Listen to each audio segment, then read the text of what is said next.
할렐루야, 감사합니다. 오늘 우리가 오후 강독에는 창세기 1장 14절에서부터 19절까지. 자, 우리가 이제 창세기를 첫째 날, 둘째 날, 셋째 날, 이제 넷째 날에 왔습니다. 자, 첫째 날, 둘째 날, 셋째 날, 이게 한번 봅시다. 우리가 첫째 날에는 둘째 날과 그리고 셋째 날과 그리고 넷째 날의 부분들을 큰 차이점을 한번 봅시다. 자, 넷째 날은 밑으로 내려가야 되겠네. 자, 첫째 날에는 우리가 창조에 대한 내용들이 첫째 날에는 비춰집니다. 그죠? 왜 제가 창조라 그냥 총 정리하는가 하면 첫째 날에 모든 것들의 기초들의 창조들은 첫째 날에 이미 다 이루어집니다. 그 다음에 둘째 날에는 그 부분에 대해서 하나의 공간에 대한 나눔이 형성되는 거죠. 그죠? 나눔이 형성되는 겁니다. 여기서 이 나눔은 공간적 부분들을 이제 발생시키게 되는 거죠. 이 공간을 두게 된 이유가 무엇이죠? 생명체를 만들기 위한 기초 작업이었죠. 이 부분들이, 그죠? 그 다음에 셋째 날에는 우리가 무엇이 형성되는 겁니까? 물이 흩어져서 물을 한쪽으로 내어 몰므로써 무티라는 것이 등장하게 되는 거죠. 이것을 일명 땅이라고 말하죠. 무티 등장하면서 물과 묻이 구별이 되는 거죠. 이때에 물과 묻을 구별할 뿐만 아니라 이 속에 무엇이 형성됩니까? 식물이 이 속에 이제 창조가 되는 거죠. 식물이, 특히 여러분, 식물이 창조될 때에 이 식물이 가지는 그 요건들은 무엇입니까? 생산하기 위함이죠. 그죠? 생산하기 위함이죠. 그죠? 이 식물은 생산적인 측면에서 이 내용들이 이제 전거되어졌습니다. 자, 그러면 이제 넷째 날과 이제 다섯째 날과 이제 여섯째 날도 이제 보겠는데, 이게 첫째 날, 둘째 날, 셋째 날은 넷째 날, 다섯째 날, 여섯째 날과 관계를 가지고 있습니다. 자, 창조를 했습니다. 창조를 하면은 이 창조 역할들이 이제는 전체적으로 분할이 되는 겁니다. 그러면 넷째 날에는 어떤 부분들에 이런 그 창조의 역사가 여러분 일어나겠습니까?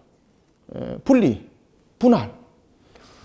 이 둘째 날에는 공간을 만들기 위한 나눔이라면은 이제는 넷째 날에는 역할적인 부분입니다.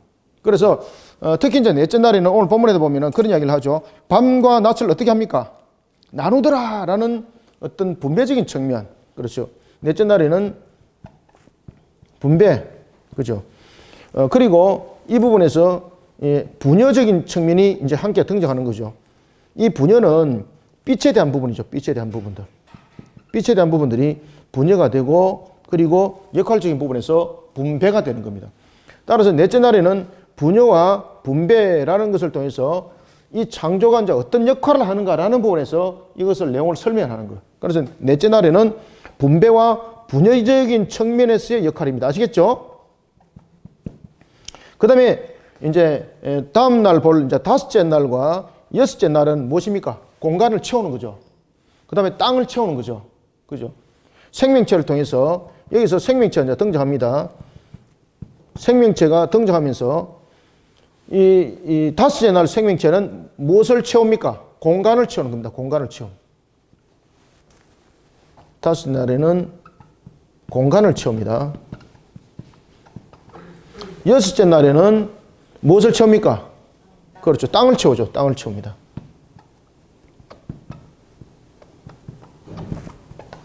자, 이와 같이 첫째 날, 둘째 날, 셋째 날, 넷째 날, 다섯째 날, 여섯째 날이 이런 관계적인 측면을 가지고 있습니다. 첫째 날부터 셋째 날까지는 기초적인 작업을 한다면은 넷째 날에서부터 다섯째 날까지는 창조에 대한 역할 분배, 그리고 다섯째 날, 여섯째 날은 생명에 대한 부분에서 모든 부분들을 채워나가는 그런 작업을 하게 되는 겁니다. 자, 이런 넷째 날에 대해서 성경은 우리에게 이런 이야기를 주고 있습니다. 14절에 보면은 하나님이 이르시되 하늘의 궁창에 무엇을 둡니까? 그렇죠. 광명체를 뒀다는 거죠. 여기서 광명체를 뒀다는 것은 창조라는 단어를 이 이후로는 첫째 날 이후로는 창조라는 단어를 안 씁니다. 아시겠습니까? 우리가 이제 쉽게 이제 설명하기 위해서 첫째 날 창조, 둘째 날 창조 이렇게 하는데 원래는 첫째 날 창조에 의해서 그 다음에는 전부 다 이렇게 나누어지고 그 다음에 역할 분여가 되고 채우는 그런 이제 역할들이 일어나는 겁니다. 새도 마찬가지고 물고기도 마찬가지고 그 다음에 사람도 마찬가지고 기본적으로 있던 부분에서 생성되는 거죠. 아시겠습니까? 첫째, 정확하게 말한다면 첫째 날만이 창조예요. 둘째 날은 창조된 것을 만들어가는 단계예요. 만들어가는 단계. 조성하고 만들어가는 단계. 아시겠죠? 그죠? 좀 이렇게 구별되어 보는 것도 좋습니다. 그래서 이런 부분들을 좀 구별해서 볼 필요가 있다. 그 다음에 첫째 날 창조에서부터 오늘 넷째 날까지만 보겠는데 첫째 날 창조에서부터 넷째 날 창조를 통해서 우리가 계속해서 발견되어지고 확인되어지는 것은 뭔가 하면은 하나님께서 창조하셨다는 겁니다. 이 속에서 발견되어지는 것은 하나님께서 창조하셨다는 겁니다. 하나님께서 창조하신 것이 처음에 드러납니다. 그런데 창조한 목적이 드러납니까? 안 드러납니까? 첫째 날 안 드러나죠. 둘째 날 창조 목적이 드러납니까? 안 드러납니까? 안 드러나죠. 셋째 날 창조 목적이 드러납니까? 안 드러납니까? 안 드러나죠. 넷째 날부터 창조 목적이 이제 등장하기 시작합니다. 아시겠습니까? 넷째 날부터 다섯째, 여섯째 날은 바로 하나님께서 왜 무엇을 창조하셨는가? 무슨 이유 때문에 창조하셨는가? 라는 부분에 대해서 창조 목적이 이 속에 등장합니다. 그래서 넷째 날에는 창조 목적이 전체적으로 선명하게 드러나지 않습니다. 그런데 다섯째 날과 여섯째 날에 창조에 들어가면은 창조 목적이 명확하게 드러납니다. 여러분들, 하나님께서 우리에게 말씀을 줄 때에 특히 계시의 말씀을 줄 때 계시가 점점 밝아지죠. 자, 예수 그리스도가 이 땅에 오실 것이 언약되어졌죠. 구약시대에.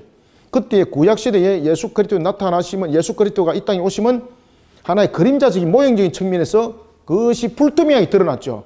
그것이 투명하게 드러나면서 무엇으로 나타났습니까? 언약으로 나타났잖아요. 그죠? 언약으로 나타나면서 이것을 보다 더 확실하게 조명하면서 나타난 것이 무슨 언약입니까? 다윗 언약이잖아요. 다윗 언약. 그죠? 그리고 이 다윗 언약에 대해서 보다 더 확실하게 완전히 드러내버린 것이 무엇입니까? 다윗의 언약을 통해서 그 혈통으로 예수님께서 오심이죠. 딱 그 원리입니다. 창조도 이렇게 하나님께서 왜 창조하셨는가라는 부분에서 첫째 날 부분, 둘째 날, 셋째 날에 대해서는 창조 목적이 드러나지 않습니다. 이 속에서는 무엇이 제대로 드러나겠습니까? 하나님의 전지전능성. 하나님의 전지전능할 뿐만 아니라 하나님의 절대 주권이 계속해서 강조되는 겁니다. 그 다음에 하나님의 존재적 측면의 영원성. 아시겠습니까? 무소부재. 이런 하나님의 이런 일반적 속성들이, 특별한 속성들이 일반적 속성들과 함께 나타나요.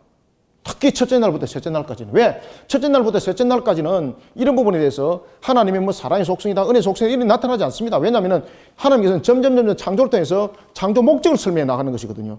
그러면은 하나님께서 우리에게 말씀하시는 은혜의 속성과 사랑의 속성은 어디서부터 나타나는 거 아십니까? 이것은 인간의 죄로 인한 이 부분들로 통해서 이 속성들이 본격적으로 나타나는 겁니다. 하나님의 속성은. 그래서 이런 부분들을 여러분들이 잘 조명하셔야 됩니다. 그렇기 때문에 우리는 항상 하나님 이러면은 우리는 하나님의 은혜, 사랑을 먼저 말하기 전에 무엇을 항상 먼저 봐야 됩니까? 창조 목적을 항상 먼저 봐야 됩니다. 항상. 그래서 하나님께서 왜 창조를 하셨는가? 만약에 여러분 은혜를 먼저 본다면은요, 은혜와 사랑을 먼저 본다면은 우리를 죄에서 구원하신 이런 부분들만 조명되잖아요. 하나님께서 우리를 왜 창조했는지가 안 나타나는 거예요. 왜 우리가 죄에 빠졌는가라는 부분들이 안 나타나는 거예요. 그죠? 전부 다 죄에 대한 부분들이 전부 다 밝혀지는 것은 창조 목적 속에 전부 다 있는 겁니다. 그 창조 목적 속에서 벗어나 버렸기 때문에 그 부분들이 죄가 되는 거죠. 인간을 왜 창조했는가? 인간은 창조 목적이 있지 않습니까? 그죠? 마찬가지로 천지 만물도 하나님께서 왜 창조했는가? 창조 목적이 있는 거잖아요. 그래서 우리는 제일 먼저 하나님에 관한 신앙들을 볼 때에 창세기에서 첫째 날, 둘째 날, 셋째 날 이런 부분들을 좀 순서 있게 잘 보는 것이 매우 중요합니다. 그리고 여섯 날까지 창조를 보고 그리고 난 뒤에 인간의 죄를 같이 함께 이렇게 볼 때에 우리는 창조 목적과 하나님의 은혜와 이런 부분들이 어떻게 연결되어 있는가를 알 수가 있는 거예요. 그러지 아니하고 한 일방적인 측면에서의 어떤 은혜적인 사랑적인 측면만을 이야기를 했던 펠라기우스라든지 이런 부분들이 잘못된 신앙관들을 연출해 나가기 시작하는 거예요. 이런 부분들이 하나님의 창조 목적과 이런 부분들을 전부 다 걸러내버리는 거죠. 그러다 보니까 우리의 신앙들이 엉뚱한 신앙으로 잘못된 신앙들로 가기 시작하는 거예요. 이단들의 신앙들이 그렇게 해서 여러분들 전부 다 뿌리 내리지는 것도 아니겠습니까? 그래서 우리는 창조 목적에 대해서 굉장히 중요하게 얘기해야 된다. 그렇기 때문에 웨스트민스터 소리문답 대리문답이 제1문에서 무엇을 질문합니까? 지금 제가 이거 여러분들에게 말하는 거 굉장히 여러분들 중요한 내용입니다. 웨스트민스터 이 신앙 고백서를 여러분들 만들었던 그 당시 학자들은 영국에서 최고의 석학들이었습니다. 목사들이 그 당시에는 최고의 석학들이었습니다. 철학과 의학도 막 같이 함께하고 최고의 석학들이었습니다. 그들이 모여서 제일 먼저 신앙의 고백을 무엇부터 해야 된다고 가르칩니까? 창조 목적을 먼저 고백해야 되는 가르치는 겁니다. 아시겠습니까? 그래서 무엇이란 묻습니까? 사람의 제일의 목적은 무엇이냐? 이제 아시겠죠? 그것이 창세기 1장에서부터 이야기를 하는 거예요. 이 사람들이. 그 사람들은, 그 분들은 이 웨스트민스터 신앙 고백서를 이걸 작성할 때도 마찬가지입니다. 하이델베르크도 마찬가지예요. 이런 부분들을 통해서 그들이 신앙 고백을 할 때에 우리는 무엇부터 신앙 고백을 해야 되는가를 그들이 연구를 하기 시작했습니다.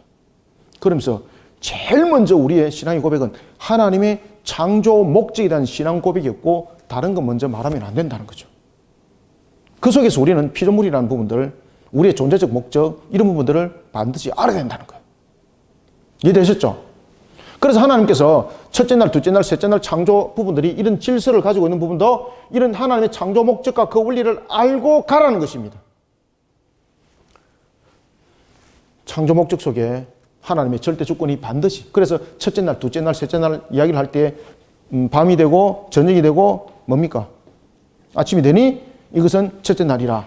저녁이 되고 아침이 되니 둘째 날이라. 저녁이 되고 아침이 되니 셋째 날이라. 이렇게 말하지 않습니까? 이 속에 무엇이 있습니까? 하나님의 절대적 주권.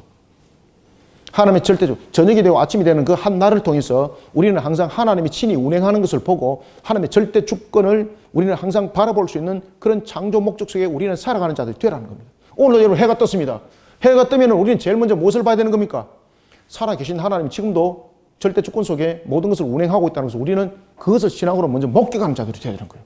그러니까 신앙적 관점이 분명해야 돼요, 여러분들. 아시겠습니까? 이런 신앙적 관점들이 흩어져 버리면 우리의 신앙들이 매우 힘들어져요. 그래서 창세기 첫째 날, 둘째 날, 셋째 날, 넷째 날이 매우 중요합니다. 이것을 어떻게 지식적으로 제가 가르칠 수도 있습니다. 그렇지만 이것을 신앙적인 부분에서 함께 곁들여야 될 것은 왜 하나님이 이렇게 창조했는가 또 이 속에 분명한 목적이 있다는 겁니다. 자, 이런 속에 오늘은 우리가 몇째 날 창조를 보겠습니까? 그렇죠. 넷째 날. 참 너무너무 공부도 잘하셔가지고 넷째 날 창조를 보겠습니다. 자, 넷째 날 창조를 할 때에 자, 성경은 이렇게 말합니다.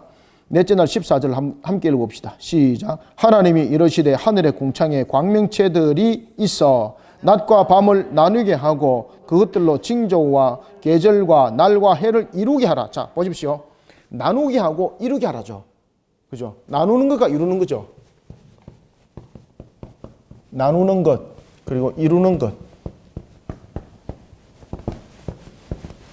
이게 전부 다 하나님 명령이죠. 이 속에 무엇이 있습니까? 명령은 항상 주권이에요. 그죠? 나누라, 이루어라. 그죠? 명령이죠. 명령 속에는 모두 다 하나님의 절대적 주권이에요. 여러분, 하나님의 주권은 그냥 주권이 아니라 하나님의 주권은 항상 절대적이에요. 이거는 항상 여러분 머릿속에 그냥 하나님의 주권이라면 그건 절대적이라는 것을 알고 있어야 돼요, 여러분들요. 절대적 주권. 이 부분들을 우리에게 설명하고 있다. 자, 그런데 무엇을 나누게 하는 겁니까? 제일 먼저 14절 보면은 광명체들이 있어 낮과 밤을 나누게 하죠. 그럼 제일 먼저 첫 번째, 그 하늘의 궁창에 있는 물체에 대해서 역할을 부여하는 거예요. 그죠? 첫 번째는 그 하늘입니다. 그 하늘. 여러분, 내가 왜 그 하늘이라 자꾸 쓰는 거 아시겠죠? 이게 우리 한글 성경에서는 그냥 하늘이라 번역이 되어 있는데 그 히브리 성경에서는 정관사 하를 계속해서 쓰고 있습니다. 이 속에서도 하샤맘이라는 단어를 딱 쓰고 있어요. 그래서 그 하늘의 궁창, 그 하늘의 궁창에 있는 물체, 그 하늘의 궁창에 있는 물체에 대해서 역할을 부여하는 거예요.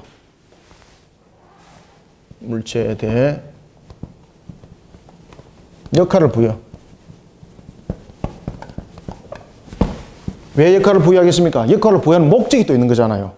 자, 여기서 이제 얘기를 하는 겁니다. 자, 역할을, 그 하늘의 궁창에 물체가 있는데 이 물체에 대해서 역할을 부여를 합니다.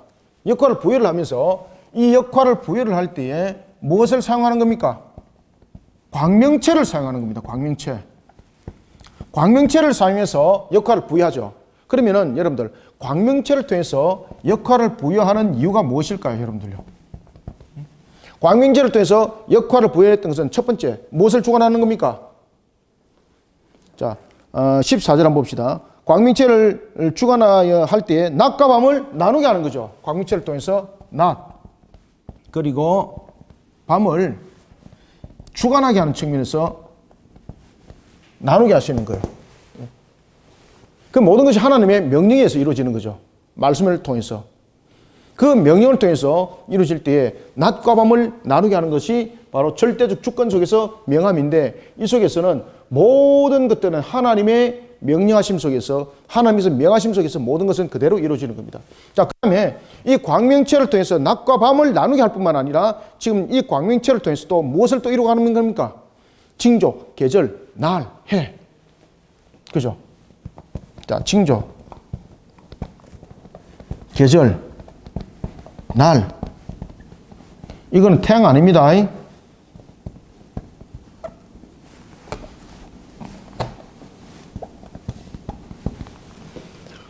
글자 보여요? 안 보이죠?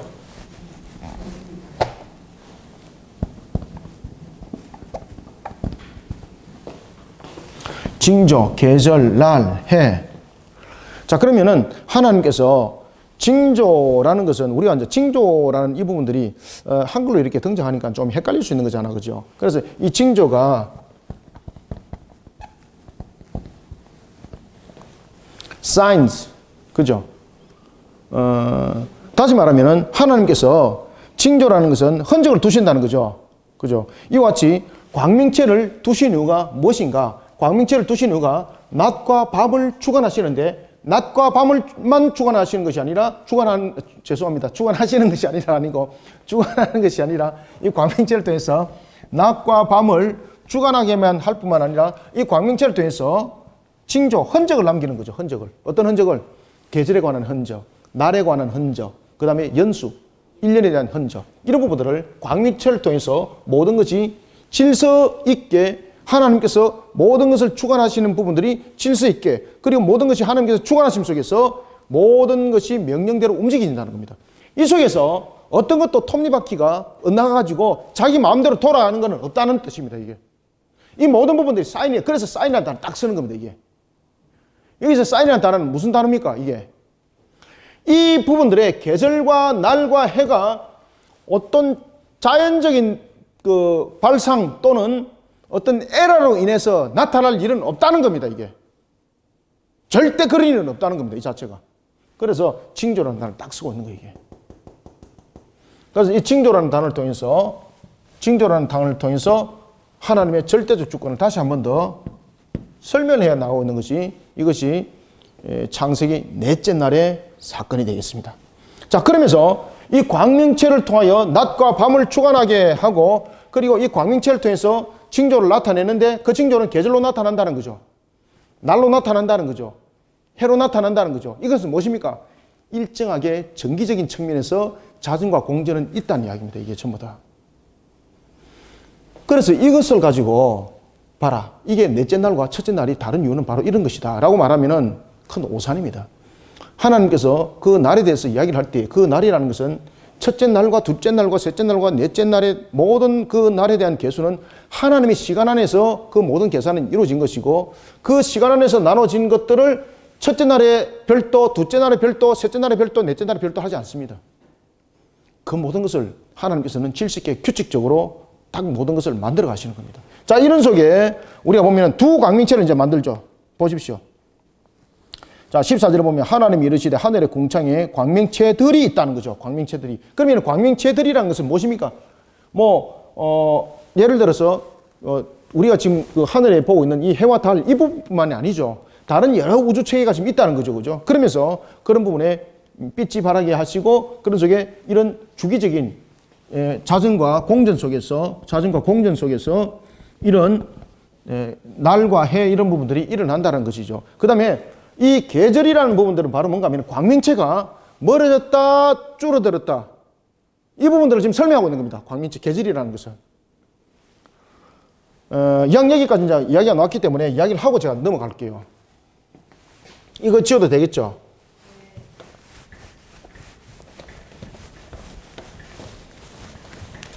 자, 여기까지 여러분들 이해하셨죠? 그죠? 어렵지 않죠? 자, 여기서 보면은 계절에 대해서 일단 이야기를 하고 갑시다. 참 사람들이 헷갈릴 수가 있는데, 여러분들. 우리가 그 첫째 날에 하나님께서 이미 만들 때에 땅과 물을 함께 마치 아이가 엄마 뱃속에 잉태될 때에 양수 속에 있는 것과 똑같이 그렇게 물체를 만들었다 그랬죠. 그죠? 그리고 난 뒤에 둘째 날에 그것을 궁창이라는 부분 들러서 이렇게 벌려놓지 않습니까? 그때에 이것이 지구라면은 지구가 어떻게 됩니까? 이것이 공간이 되고 이것이 물막이죠. 지금 여기서 보면은 징조와 계절 이런 부분들을 이야기를 할 때 이미 이런 부분들은 첫째 날부터 이미 자전과 공전이 함께 있었던 것입니다. 그러면은 이 예를 들어서 첫째 날, 둘째 날, 셋째 날, 넷째 날 창조적인 측면에서의 이 계절은 무엇을 의미를 하는가 하면은 이때도 무엇이 있었다는 겁니까? 자전과 공전이 있었다는 것을 이 계절은 설명합니다. 이 계절이라는 것을 지금적인 측면에서 계산하시면 안 돼요. 여기서 계절은 자전과 공전이 있었다는 것을 설명하는 거예요. 그러면 자전과 공전이 있으면 어떻게 되겠습니까? 멀어들었다, 줄어들었다 이런 일들이 있다는 거죠. 그때부터 이미 있었다는 거예요. 그래서 온도차는 있다는 거죠. 그런데 처음에 홍수 심판이 창세기 6장 2절에 창세기 6장 이전에는 어떤 결론이 있었는가 하면은 이 물막이 어떤 역할을 하는가 하면은 하나의 온실의 역할을 합니다. 온실의 역할을 하기 때문에 해가 여기에서 비추더라도 이 끝이 반대적인 측면이 얼음이 형성되지 않습니다.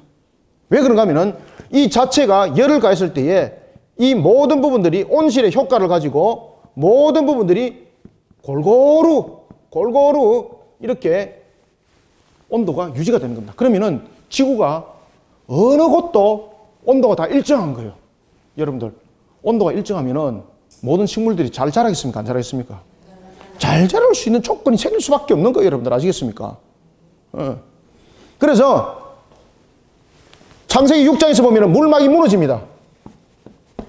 창세기 6장에서 물막이 무너져가지고 구름이 되고 그 다음에 지하수가 되고 그 다음에 대양을 형성하게 됩니다. 대양을 형성하게 되고 강을 형성하게 되는 그런 물들이 공창으로 무너져서 이렇게 땅으로 내려왔습니다. 그리고 난 뒤에는 보호하는 물막이 생깁니까? 안 생깁니까? 없어져 버린 거예요. 없어져 버리니까 그때부터 무엇이 생긴 겁니까? 그때부터 이 계절이 온도의 격차로 나타난 거예요. 이 계절은 아시겠죠? 우리는 이 계절을 자꾸만 봄, 여름, 가을, 겨울로 우리가 지금 살고 있는 봄, 여름, 가을, 겨울로 생각하시면 안 됩니다. 이때 이 계절은 무엇을 말하고 있다? 자전과 공전의 주기적 현상들이 일어났다는 것을 설명하고 있다. 이 계절은. 알겠죠? 창세기 6장에서 나타나는 계절과 이 계절은 달라요. 창세기 6장에서 나타나는 계절은 지금 현재의 모습이에요. 물막이 무너졌기 때문에 그때부터 빙하시대가 일어난 거예요. 왜? 그죠? 태양이 비추지 않니하는 곳에는 어둠이 삭들 수밖에 없는 것이고 그곳에 지구의 온한 기온이 올라가지 못하니까 얼어버리는 거예요. 아시겠습니까? 그래서 온 지구가 뭐 별도로 빙하시대가 오고 이런 건 아닙니다. 창세기 6장의 물막이 무너지면서 이런 현상들이 나타나는 거예요. 이것은 창세기 6장에서 보다 더 제가 자세하게 말씀을 드리겠습니다. 자, 이제 계절이라는 의미를 이제 이해 가시겠죠? 그래서 이 계절이라는 것은 넷째 날의 계절이라는 것은 우리가 말하는 이 봄, 여름, 가을, 겨울이라는 부분들이 지금의 온도적인 측면에서의 계절이 아니라는 거죠. 자전과 공전 속에서 멀어지고 줄어들고 이것은 그전부터 이렇게 하는 창조를 했다는 거죠. 이 물막이 그런 보호막의 역할을 해서 이 빛이 지구를 향해서 비칠 때도 이미 이 물막이 모든 온도를 일정 수준으로 유지시키기 때문에 야, 여러분 보십시오. 태양이 이쪽에서 내리쬐더라도 물이 모두 다 온화한 부분에서 같은 온도를 유지하기 때문에 한쪽에 일정 부분의 온도가 급상승하고 여기가 내려가고 그렇지 않아요. 모두 다 온도가 일정한 부분에, 이런 부분에 창조가 이루어졌다는 거죠. 자, 그래서 우리가 계절이라는 부분들을 이렇게 설명할 수 있고, 자, 그 다음에 이제 이런 부분에서 하나님께서 이제 어떤 작업을 해 나가시는가 하면은 큰 광명체와 작은 광명체로 이제 나누게 되는 겁니다. 이 부분이 바로 그 하나의 역할적인 부분에서 분여입니다. 이게 분여. 제가 왜 분여라는 단어를 쓰는 거 아시죠? 분여라는 것은 있는 것을 나누어 주는 것을 분여라고 말해요. 이해되시죠? 그죠? 있는 것을 나누어 주는 것을 우리가 분여라고 말하는 거예요. 그래서 이제 두 광명체를 하나님께서 만듭니다. 두 광명체를 만든다. 이거 맞나요?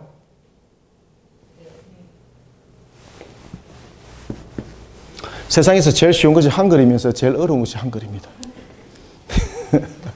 자, 두 광명체를 하나님께서 만드시는데, 큰 광명체, 작은 광명체, 큰 광명체를 만드셨고, 그 다음에 두 번째는 작은 광명체를 만드셨어요. 자, 큰 광명체를 만들어서는 또 무엇을 주관하게 하세요? 그렇죠. 낮을 주관하게 하시고, 작은 광명체는 그렇죠. 밤을 주관하게 하세요. 이 부분들이 바로 이 계절, 그 다음에 날, 해, 이런 부분의 징조가 이제 분여적인 측면에서 하나의 그 빛이 그 하나의 물체 속에서 발하도록 분여를 하는 거예요. 처음에는 이 우리가 지금 보고 있는 태양과 달이, 특히 태양이 빛을 발할 수 없는 그냥 하나의 물체의 형태였습니다. 넷째 날에 하나님께서 그 영광의 빛을 그 물체에다가 빛을 발할 수 있도록 분여의 역할로서 그에다가 역할을 분여해 주는 거예요. 이해되시죠? 네, 그래서 그 부분들을 창조라고 하는 단어를 쓰지 않는 거예요. 이해되십니까? 원래 첫째 날에 이미 태양이라는 그 물체도 다 만들어졌지만은 스스로 빛은 발하지는 않았습니다. 언제부터 발해지는가 하면 넷째 날에 하나님께서 분여를 한 거예요. 그 빛을 분여를. 그 빛을 분여를 해서 그 태양이라는 물체가 타면서 지구를 향해서 빛을 발하도록 했던 거예요. 그때 빛을 발하게 할 때에 한쪽 부분에 만약에 이런 부분들이 한쪽 부분들의 자전과 공전이 일어나지 않는다면 한쪽 부분만 계속 태워지기 때문에 지구는 여러분 전부 다 새까맣게 타서 존재할 수 없는 조건이 되는 거예요. 그래서 이 자전과 공전 속에서 멀어지고 줄어들고 그 다음에 물막이 이런 역할적인 측면에서 보호하고 이런 부분들을 하나님께서 이미 그 지혜를 가지고 다 그렇게 만들었다는 것입니다. 자, 이런 속에 하나님께서 두 광명체만 만드는 것이 아니라 또 무엇을 만드십니까? 별들을 만드시죠. 별들을 만들어서 어디를 비추게 합니까? 땅을 비추게 하는데 이 땅이라는 것은 우리 지구만이 아니라 온 우주의 땅을 비추게 하는 것이죠. 그래서 별들을 만드시는 거예요. 별들을.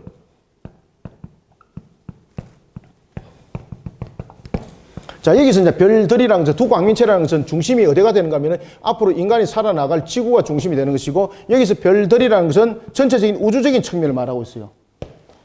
그럼 여기서 이제 별들을 만드신다는 것은 이 부분들이 하나의 또 다른 하나의 분여적인 측면이 되는 거예요. 자, 별들이 계속해서 분화작용을 하죠. 그죠? 행성들이 보면은 그 별이 터져가지고 분할해서 또 다른 행성을 만들어내고 마치 우리가 보면은 왜 파티할 때 보면은 폭죽 터뜨리듯이. 그래서 하나님은 이 우주에 그러한 빛의 발산함을 통해서 하나님의 창조에 관한 그러한 마치 불꽃놀이를 하는 것처럼 그러한 기쁜 장면을 보시는 거예요, 이게. 그래서 우주는 하나님이 기뻐하는 쇼를 바라보는 코스모스, 우리가 우주를 코스모스라고 그러잖아요. 이 코스모스, 우주가 하나님께서 창조하신 것을 이 발산적인 측면에서 그것을 보면서 하나님은 또 기뻐하시는 거예요. 그래서 하나님은요, 창조적 본능을 가지고 계시는 거죠. 그래서 하나님은 창조를 통해서 기뻐하는 거예요. 그런데 그 창조가 선한 창조가 되지 않고 악한 창조였을 때는 하나님께 기쁨이 있을까 없을까요? 없는 거예요. 그럼 모든 창조는 하나님의 속성이 그대로 묻어난 선하심의 창조로서 하나님을 기쁘게 하는 목적을 가지고 모든 것은 창조가 되는 거예요, 이게. 별들을 만듦도 아시겠습니까?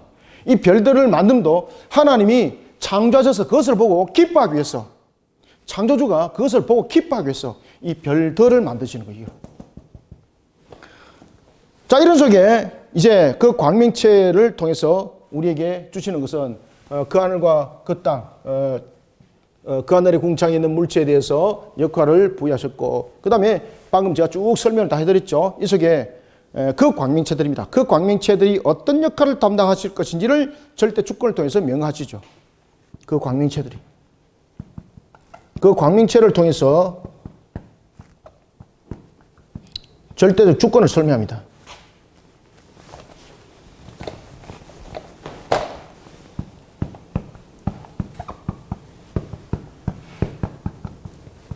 그 광명체를 통해서 절대적 주권을 설명하면서 이제 별들을 만드는 것은 하나님이 그 창조물을 통해서 즐거움을 가진다는 것이죠. 그러니까 우리도 하나님의 창조에 하나님의 기쁨을 위해서 우리는 창조된 겁니다. 그래서 우리는 하나님을 어떻게 기뻐합니까? 우리는 하나님을 기쁘게 할 수 있는 것은 경배하면서 기쁘게 하는 거예요. 별들은 이렇게 마치 폭죽이 터지듯이 이렇게 해서 창조주를 기쁘게 하고, 그 다음에 식물들은 풍성하게 잘 자라서 창조주를 기쁘게 하고, 아시겠죠? 우리는 어떻게 해서 기쁘게 하고요? 그렇죠. 어제도 제가 여러분들에게 그 말씀드렸지 않습니까? 세 구조를 확실히 봐야 된다. 우리가 하나님께서 사람을 창조하신 것을 보려면 세 가지 구조를 다 봐야 된다. 하나님께서 만드신 그 형상이라는 부분들은 우리가 하나님을 닮았다는 모습이지만은 그 속에 생육 번성 충만함은 분명히 있다. 그 속에 다스리라 정복하라 분명히 그 부분들이 있다. 첫 번째 단계, 두 번째 단계, 근데 세 번째 단계 중요하다. 지켜라, 가꾸라 라는 부분에서 우리의 모습들은 절대 주권자를 기쁘게 하는 측면에서 가꾸어가는 자로서의 우리는 권세자고 피조물 세계를 다스리는 자들이다. 그러면 우리가 창조적 목적이 무엇인가 하면은 하나님을 경배해야 되는 목적인데 그것을 통해서 하나님이 기뻐한다는 거예요. 그 외에는 우리가 다르게 할 수 있는 것이 없는 거잖아요. 그래서 하나님께서 우리에게 가꾸어라, 경작하여라, 그런 부분들을 우리에게 말씀을 주셨고 그렇게 명했던 것입니다. 이해되십니까? 그런데 별들은 스스로 일할 수 있는 그 어떤 자생적인 그 능력을 가지고 있는 건 아니잖아요. 그래서 이 별들에게는 어떤 역할을 부여하는가 하면은 이렇게 분화되어서 마치 폭죽이 터지듯이 그렇게 만들어서 창조주가 그것을 보고 기뻐하는 거예요. 그럼 모든 창조물들은 이런 창조주의 기쁨의 목적을 가지고 전부 다 창조되는 거예요. 이해되시죠? 생육, 번성, 충만함이 창조주에게 기쁨을 주는 거예요. 기쁨을. 식물이 창조, 번성하는 것, 별들의 분화, 마치 별들이 많은 것으로서 양성되어서 확장되어지는 그런 부분들 통해서 신이 기뻐하고 이런 모습들. 마찬가지입니다. 이런 속에 이제 모든 것들은 절대적 주권이 그 속에 나타난다는 거예요. 이해되시죠? 자, 그래서 우리가 여기서 전체적인 것은 이제 설명을 드렸습니다.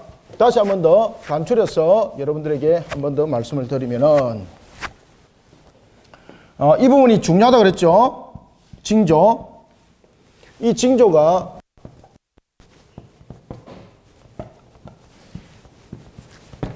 징조들이죠, 그죠? 복수를 딱 쓰고 있습니다. 사이언스, 복수를 딱 쓰고 있는데 이 부분들 통해서는 징조를 통해서 분명히 계절과 날과 연수를 두었습니다. 왜? 하나님의 절대 주권에 따른 주관하심의 흔적을 남기는 거예요. 자, 사인, 이것은 하나님의 절대 주권입니다. 하나님의 절대 주권에 대한 흔적을 남기는 겁니다. 흔적. 사인. 그 흔적을 어떻게 남겼다고 그랬습니까? 계절. 두 번째, 날 맞죠? 날. 그 다음에 세 번째, 연수를 통해서 하나님이 사인했다는 겁니다. 절대 주권에 대해서 흔적을 남겼다는 거죠. 그래서 우리는 계절을 통해서 하나님의 절대 주권을 보셔야 됩니다. 그 다음에 한 날을 통해서 하나님의 절대 주권을 봐야 됩니다. 그 다음에 연수를 통해서 하나님의 절대 주권을 봐야 됩니다. 자, 이런 속에 계절은 또 하나의 모습이 있습니다. 계절은 또한 우리에게 하나님의 자전과 공전을 설명하면서 첫 번째는 이 계절이 자전과 공전을 설명한다고 그랬죠. 자전과 공전을 설명한다면은 두 번째, 이 계절을 통해서 왜 하나님이 계절을 두셨을까요, 여러분들요? 왜 계절을 두셨을까요? 제가 아까 전에 무엇이 번성되어야 된다 그랬습니까? 식물이. 그러면은 이 계절을 통해서 하나님께서는 태양과 이런 달의 주기적인 운동이 일어남을 말하고 있고 뿐만 아니라 이 계절을 통해서 뿌리는 절기가 있고 거두는 절기가 있다는 거죠. 그래서 이 계절이라는 것은 두 번째, 뿌리는 절기. 절기와 거두는 절기. 이 절기를 뒀다는 겁니다. 그러면 모든 식물들은 하나님께서 심어서 나게 하시는 거예요. 우리들에게. 처음에는 모든 식물들을 왕성하게 장성한 분량으로 식물들을 창조했습니다. 채소도 마찬가지입니다. 나무도 마찬가지입니다. 채소와 나무를 하나님께서 땅에게 명하여서 나게 할 때에 어떤 상태로 나게 했습니까? 씨를 가진 상태였어. 그죠? 씨를 가진 상태. 그러면 씨를 가졌다는 것은 분명히 앞으로 뿌리는 절기가 있고 거두는 절기가 있다는 뜻이죠. 채소를 통해서, 나무를 통해서 그렇게 말했잖아요. 그것을 절기를 통해서 설명하는 거예요, 이것을. 그러면은 절기가 있다는 것은 자라는 기간이 있다는 것을 함께 또 설명하고 있는 거예요. 그것조차도 하나님이 어떻게 한다는 겁니까? 쥐어져 버리네. 오케이. 그것을 사인했다는 거죠. 식물이 자라는 것도 하나님이 흔적을 남겼다는 거예요. 사인했다는 거예요. 하나님이 모든 것에 대해서 명령했고 모든 것에 대해서 결제를 다 했다는 뜻이에요. 그래서 사인한 흔적이 계절과 날과 연수에 나타난다는 거예요. 그렇기 때문에 모든 식물조차도 진화적 측면에서 자라는 것은 있다 없다? 없다. 요것만 여러분 보시면은, 요것만 보시더라도 진화론이 얼마나 엉터리인지 아시겠죠, 그죠? 이런 부분들을 통해서도 논리적으로 진화론을 우리는 100번도 반증할 수 있습니다. 그런데 진화론을 가지고 반증하는 사람들이 이걸 가지고 반증을 안 하더라고요. 참 희한하지, 그죠? 이런 중요한 무기를 들고 이걸 가지고 설명을 안 하는 거예요. 그 엉뚱한 소리를 하니까 진화론주의자들한테 내 짓밟힌다. 짓밟히는 거예요, 진화론주의자들한테. 그래서 계절이라는 것은 씨를 뿌리고 거두는 절기를 두셨다는 것이고, 분명히 씨를 뿌리고 거두는 절기를 두셨다는 것은 모든 것은 하나님께서 나게 하시고, 그죠? 또 하나님께서 열매를 맺게 한다는 것에 대해서 설명하면서 진화는 아니라는 거예요. 자, 그 다음에 이제 날에 관한 부분도 우리에게 이야기를 하고 있죠. 자, 날과 연수를 잘 보십시오. 여러분들, 저녁이 되고 아침이 되니 한 날이라. 저녁이 되고 아침이 되니 한 날이라. 그러면서 365일이 내년에는 371년이 됩니까? 381년이 됩니까? 올해는 100일이 1년 됐다가 내년에는 500일이 1년 됩니까? 아니죠. 지금 여기서 날과 연수를 통해서 우리에게 주시는 또 한 것은 분명히 일정한 자전과 공전을 이야기를 하고 있습니다. 자전과 공전. 일정한 자전과 공전을 이야기하면서 이 날과 연수를 통해서 하나님께서 무슨 말씀을 하시는가 하면은요. 무슨 말씀을 하시는가 하면은 하나님의 절대 주권이 창조에서부터 세상 끝날까지 이 모든 부분들은 지켜진다는 겁니다. 창조에서부터 세상 끝날까지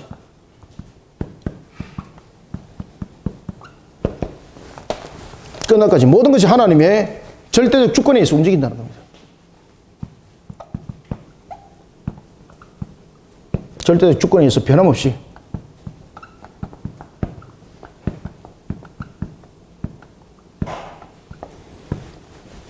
변함없이 운행되어진다는 겁니다. 그렇기 때문에 하나님께서 이렇게 천지 만물을 창조했습니다. 말씀으로 창조했습니다. 그런 하나님께서 우리에게 말씀을 줬습니다. 명했습니다. 창세기 2장 17절에서 무엇을 명했습니까? 선악을 알게 하는 실과를 먹게 되면 반드시 죽는다. 그 말씀은 변함이 없다는 거죠. 반드시 지켜야 된다는 거죠. 우리는 이런 속에 우리의 창조의 목적이 근원에 맞도록 우리의 모습들을 세워나가지 못하면 그것이 하나님을 향한 관역을 벗어나는 것이기 때문에 그것이 바로 하말티아, 죄라는 겁니다. 그게 뭐가 죄인지를 이런 창조 원리를 통해서 쫙 설명을 해나가는 거예요. 자, 오늘은 우리가 창세기 넷째 날 이와 같이 우리가 하나님께서 두 광명체를 왜 두셨는가, 그리고 두 광명체를 두면서 하나님께서 사인, 흔적을 두시면서 계절과 날과 연수를 두신 것, 이 모든 것 속에서 가장 강조되고 있는 것은 하나님의 절대적 주권에 대한 흔적을 남겼다는 것입니다. 어디에? 모든 만물체, 하나님의 절대적 주권의 흔적을 남겼다는 것입니다. 이런 속에 하나님은 오늘도 우리로 하여금 제일 먼저 우리의 신앙의 관점에서 세워져야 될 것은 웨스트민스터 대오리문답과 소리문답에서도 고백을 하고 있는 것처럼 항상 하나님의 창조의 목적 속에 우리의 모습들을 먼저 세우라는 겁니다. 그래서 우리는 하나님을 예배하는 당연한 우리 모습 속에서 멀어지면 안 된다는 것입니다. 자, 오늘은 이와 같이 넷째 날을 우리가 공부했습니다. 자, 다음 주에는 우리가 다섯째 날을 공부하도록 하겠습니다.